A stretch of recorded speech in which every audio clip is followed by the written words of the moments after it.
Il y a du tournoi de Meurthe-et-Moselle, conseil général. Je suis en compagnie de Christian Boer, un grand maître français, qui vient. Bonjour Étienne. Bonjour Christian. Donc Christian qui vient de remporter sa partie contre le joueur Yuri Solodovnichenko. Christian, est-ce que tu peux nous parler un peu de ta partie et puis qu'on voit rapidement quelques analyses que tu pourras nous montrer? Oui, j'avais choisi de jouer une espagnole, j'en joue très peu. C'était pour le surprendre, comme je sais qu'il est bien préparé d'habitude. Là, il a changé d'une partie qu'il avait déjà jouée en jouant 7 D3 au lieu du coup principal C3 qui donne lieu à des variantes plus forcées. Et donc on a eu une partie compliquée avec beaucoup de pièces sur l'échiquier.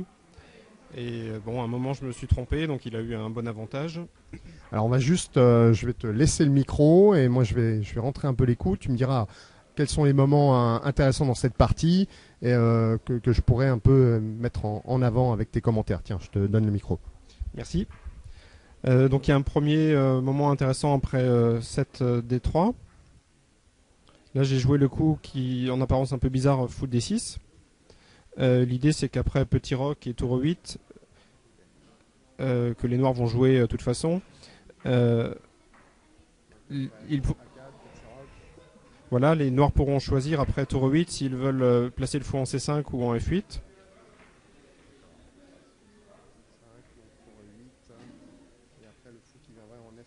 En F8 ou en C5, ça dépend de ce que font les blancs. Par rapport au coup 7 fou C5 qui est plus naturel, les noirs n'ont pas besoin de s'inquiéter de fou E3. Voilà, donc ce qu'il a joué, c'est très intéressant. A4, cavalier C3, bon, ça a déjà été joué. B4. Là, on peut simplifier la position en jouant cavalier D5, mais cavalier E2, c'est un coup qui est plus souple et qui garde une position plus compliquée puisqu'il y aura plus de pièces. Donc H6, c'est pour pouvoir jouer tour 8 sans qu'il y ait cavalier G5. Cavalier G3, tour 8. A5, c'est un bon coup. Sinon, moi, je peux jouer moi-même cavalier A5 et éventuellement après mettre le pion en C5.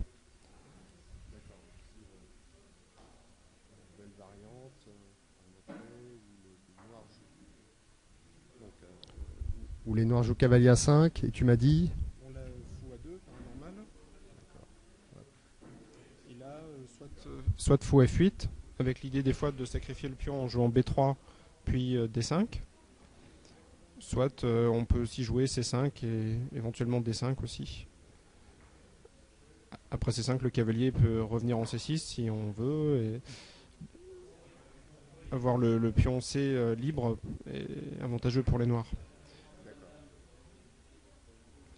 Donc fou F8, fou D2. D5, bon, j'ai pensé qu'il fallait le faire un jour. C'est logique aussi puisque toutes les pièces noires sont prêtes pour ça. C3. Et là, j'ai peut-être mal négocié ce moment. Tour B8, ça me paraissait logique, puisque la colonne B va s'ouvrir. Et par contre, après, pion prend D5, cavalier prend D5, tour 1. Les blancs menacent D4 maintenant. Parce qu'en cas de pion prend D4, il y aurait tour prend 8, dame prend 8, fou prend D5, qui gagnerait une pièce. Bon, on va regarder la variante rapidement.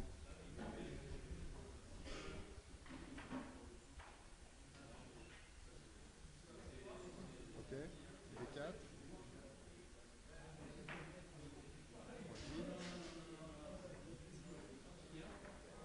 Et donc le fou, le cavalier. Et en prise en D5. Très bien. Donc je remets la position après B prend C3, c'est le coup de Le coup de la partie, oui. 1, donc B prend C3. Voilà. Alors j'aurais peut-être pu retarder cet échange. J'étais pas sûr de cavalier F6 tout de suite. Et maintenant, mon cavalier F6, c'est pas le coup qu'on a envie de jouer parce que le cavalier est bien placé au centre et des fois il peut lorgner vers F4. Mais bon, j'ai pas trouvé d'autres remèdes à D4. J'ai pensé à tour E6.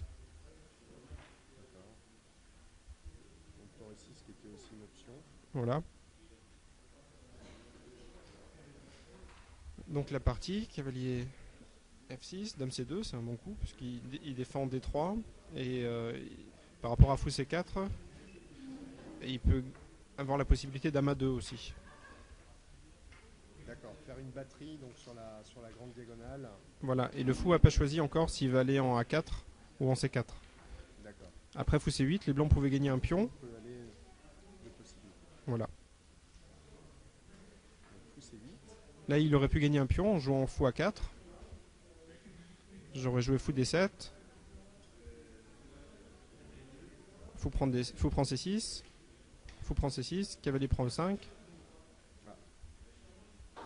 Sur tour prend, j'aurais fait fou prend F3.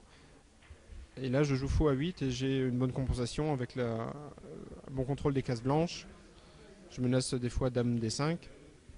D'accord. La paire de fous. La paire de fous. Et bon, probablement que s'il y a un avantage blanc, il est symbolique dans cette position.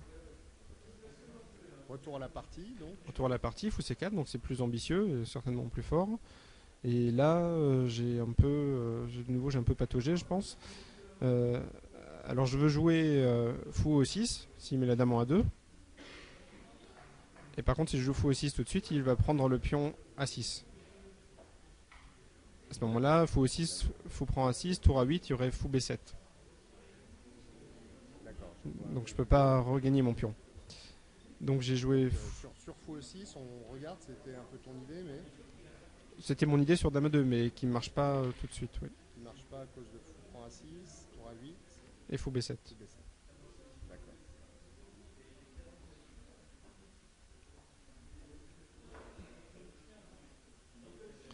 Alors ici, au lieu de fou D6, peut-être que fou C5 était une option. Ok.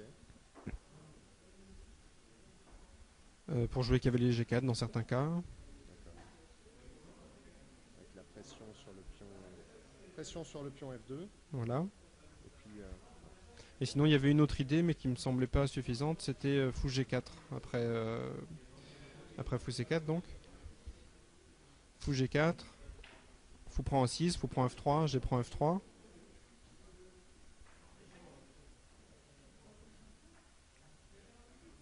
fou G4, fou prend A6, fou prend F3,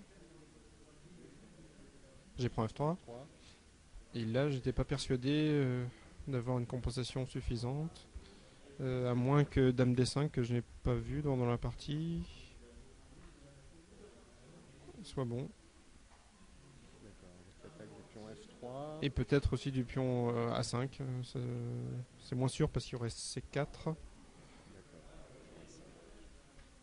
Donc là, peut-être simplement roi G2. Donc cette position, tu l'évalues comment? Meilleur pour les blancs. D'accord. Donc tu as joué finalement Fou fou D6, D6. D4. Donc maintenant, il menace fou prend H6. Suivi de dame G6, échec. Profitant du cloage du pion F7. On va le regarder. Donc par exemple sur... Fou voilà. prend H6, si G prend, dame G6 échec. Et bon, les blancs devraient gagner parce que là, il peut prendre F7. Avec le fou. Oui. Oui, il peut prendre aussi H6 d'abord. Avec une grosse attaque, hein, c'est ça? Oui, déjà 2 pions pour la pièce, le pion H6 qui tombe, D'accord. bon, c'est gagnant. Ok. Donc on revient à fou E6. Fou E6, donc maintenant s'il prend E5, je m'en sors, je prends le fou C4, et donc il ne gagne pas de pièces. Donc fou prend A6, c'est logique. Et maintenant, bon, fou B3, je pense que c'est un bon coup. J'aurais pu jouer fou D5 tout de suite. Mais ça me semblait mieux de mettre la dame en D3 pour empêcher que le fou A6 revienne en défense trop vite. D'accord. Là-dessus, il a joué Dame D3, dame D3. c'est le meilleur coup. Maintenant fou D5. Puis on prend E5. C'est assez logique aussi. S'il avait fait C4, j'aurais pu prendre en F3 et puis en D4. D'accord.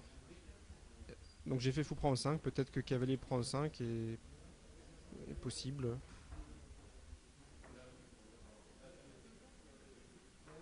Cavalier prend. Fou prend. Et je ne sais pas trop si les noirs ont une réelle compensation pour le pion. Bon, de nouveau la paire de fous. Enfin, tout le monde a la paire de fous.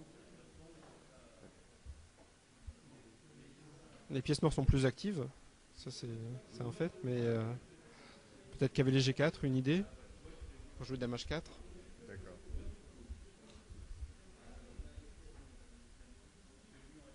Probablement que c'était meilleur que ce que j'ai fait en fait. Donc il y a beaucoup d'activités quand même pour les Voilà. noirs. Hein. Et bon, revenir avec le fou tout de suite n'est pas possible. Le fou C4, il y aura fou prend C4 et le fou D2 reste en prise. D'accord.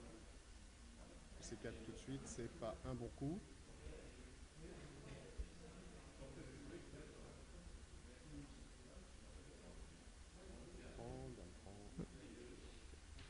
On revient à la partie, Oui. peut-être. Donc après fou prend E5. Alors j'ai pris du fou parce que j'avais l'idée fou prend F3. Auquel cas il doit prendre du pion. Oui. Et là, des fois, il y a une surcharge sur la colonne D. Après dame prend D3. Fou prend D3, tour D8. D'accord. Donc l'idée ici, fou prend E5. Ok, il a pris donc le fou. Oui, c'était logique. Ok. Cavalier prend.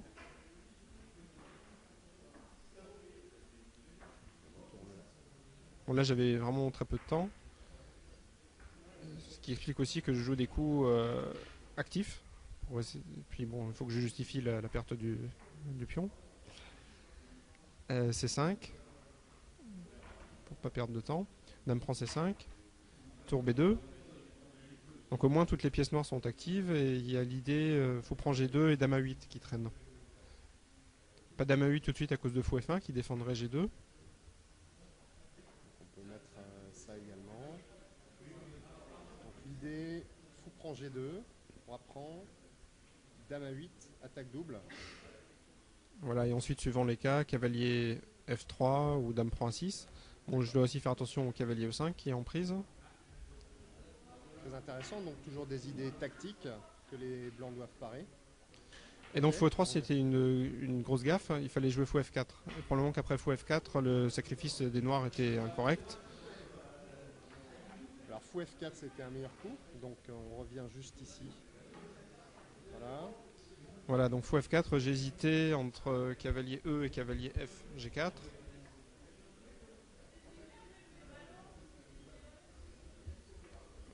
Alors sur cavalier F G4, le coup critique était fou prend E5. Et maintenant, si j'essaie de prendre en F2, en G2 ou jouer dame H4, apparemment il y a une défense à chaque fois pour les blancs. D'accord. Toujours une position assez compliquée à l'approche du Zeitnot. Hein. Voilà. Okay. Donc je remets la position après fou E3, qui est une gaffe, Oui. a priori, puisque tu as joué fou Fou prend prend G2. Et maintenant, je ne sais pas si peut-être que l'ordinateur arrivera à défendre cette position pour les blancs, mais d'un point de vue pratique, c'est vraiment très difficile parce que je gagne non seulement le pion du roc, mais en plus la case F3 est affaiblie. Et donc dans tous les cas, je vais avoir une attaque assez importante. Ici, j'avais pensé à dame A3. Oui.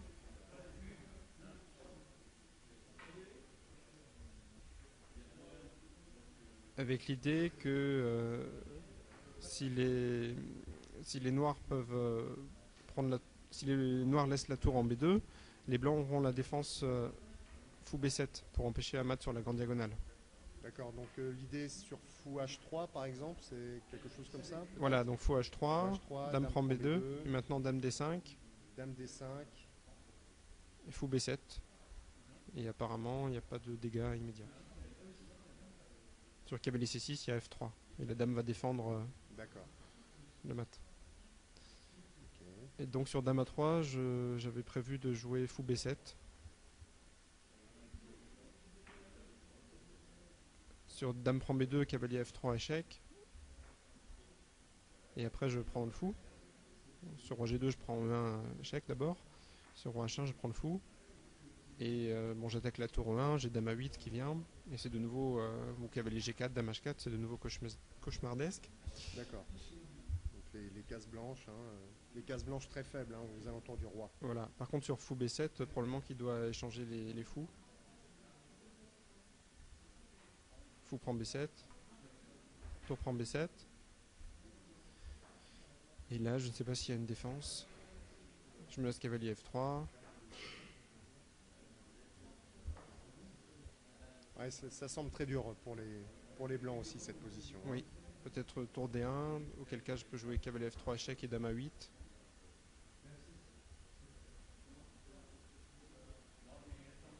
Donc menace de découverte sur le roi.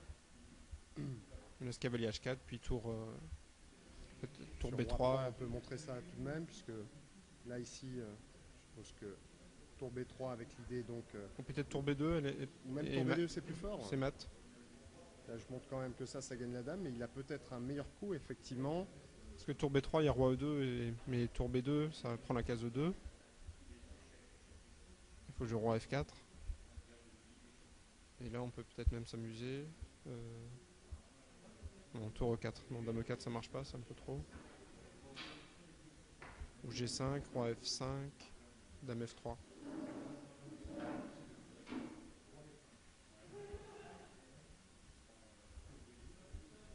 C'est joli. Voilà. Joli. Ok, on va revenir à la partie. Après roi prend G2. Roi prend G2. Dame A8 échec. Roi H3. Dame prend fou A6.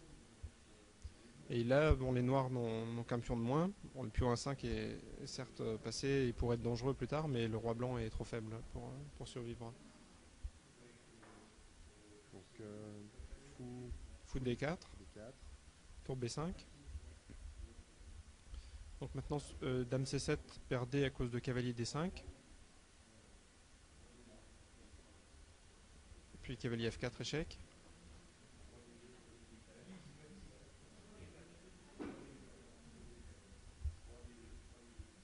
Le roi n'a presque plus de case de fuite, c'est presque mat, hein. Voilà. C'est mat en fait.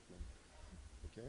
Donc ou alors ici il faut donner la dame de nouveau avec dame prend E5, tour prend E5, fou prend.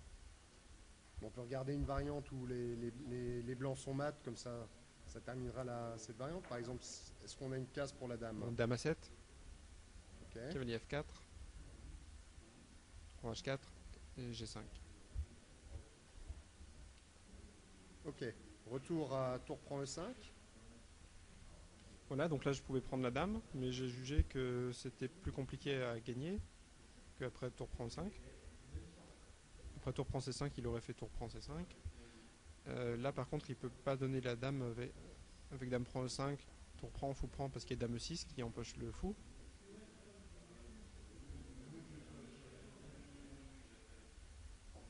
Encore une attaque double.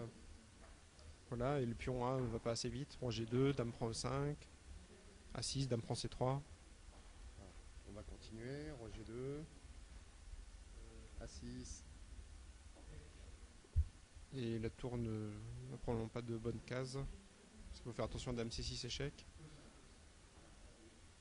D'accord, ça fait quand même un peu peur cette position. On ne sait pas trop la tour derrière le pion. Bon, au pire, je peux jouer cavalier D5, cavalier C7 ou cavalier B6. Et bon, ça va gagner pour les noirs.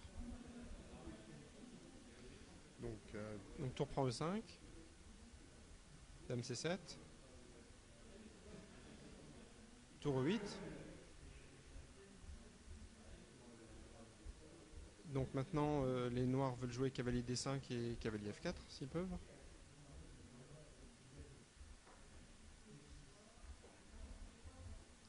J'avais pensé à fou prend F6 ici, au lieu de roi G2. Dame prend. Et maintenant, A6.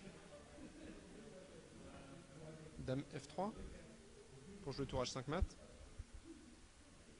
Tour A4.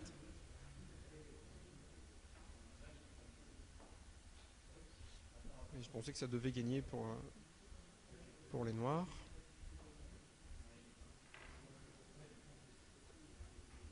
Je sais pas encore comment. Peut-être simplement tour H5 et prendre ensuite en H4 et puis essayer d'aller croquer le pion A6. Donc tour A4 pour défendre, hein, sur la quatrième rangée. On cherche à mater, mais on voit pas. Sinon on peut jouer simplement tour H5. D'accord. Tour H4, prise. Et maintenant, dame prend F2. De toute façon, le pion n'ira pas très loin, puisque sur A7, il y aura toujours tour A8.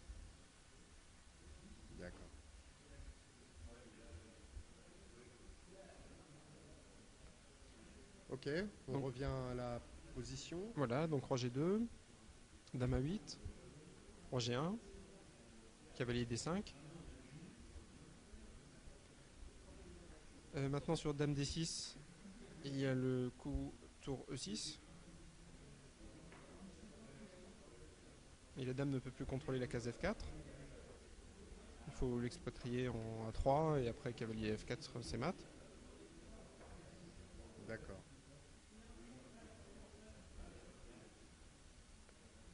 Donc dame D7. Toujours les cases blanches qui sont Voilà. très faibles. Sinon il y avait aussi à la place de dame D7, il y avait dame A7. Auquel cas, bon, probablement que la finale gagne, mais je pensais jouer dame C8 avec l'idée tour E7 et aussi avec l'idée cavalier F4 et dame C6 ou dame H3. D'accord. Donc dame D7, c'était un meilleur choix pratique. Cavalier F4, menace mat. F3. Donc maintenant je ne peux pas prendre F3 parce qu'il y a dame prend 8 échecs, roi H7, dame E4 qui échange les dames. Alors on regarde les variantes, même si tu les dis rapidement. Dame prend tour. 4. Voilà. C'est Ok. c'est les blancs qui gagnent. Donc tour G5. Maintenant c'est une menace déjà dame prend F3 parce que sur dame E8, roi H7, dame E4 ne va plus, le cavalier G3 est cloué. Et donc après dame prend 8, roi H7, les noirs vont mater, soit dame G2, soit Voilà. cavalier H3. On regarde la variante, puisque à chaque fois des menaces tactiques intéressantes. Donc ici, si c'était au noir de jouer, il pourrait jouer dame prend F3 et après dame prend tour, roi H7, dame E4 échec ne marche pas, car tout simplement le cavalier G3 est cloué. C'est pour ça qu'il a joué tour F1. Et maintenant, après cavalier E2, c'est devenu assez simple à gagner. Roi G2, tour D8, dame A7. Ici, je pouvais aussi prendre en D4. Donc, obligeant dame prend en 8, tour prend en 8, puis on prend D4. Et là, maintenant, j'aurais pris le pion A5 et c'était aussi un gain assez facile.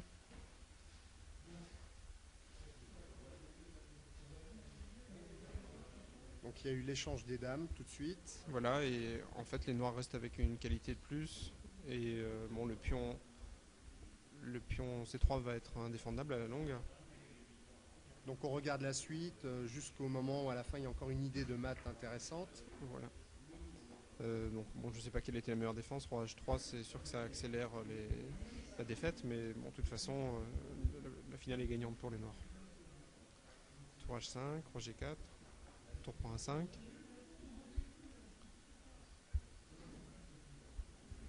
Et le roi blanc est plus ou moins dans un réseau de maths. Sur G4, j'aurais joué F4.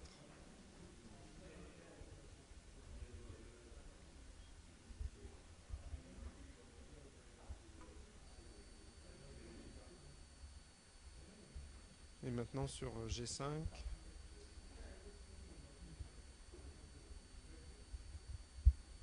H5, H5, oui. fou G1, tour G2.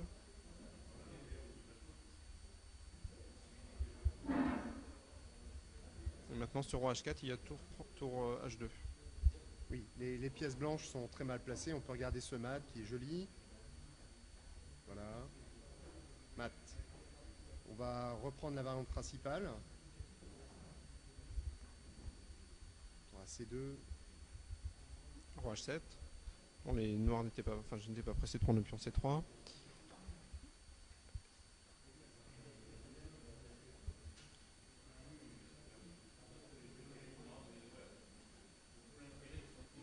Voilà, et dans la position finale, la menace noire la plus simple, la plus décisive, c'est G5.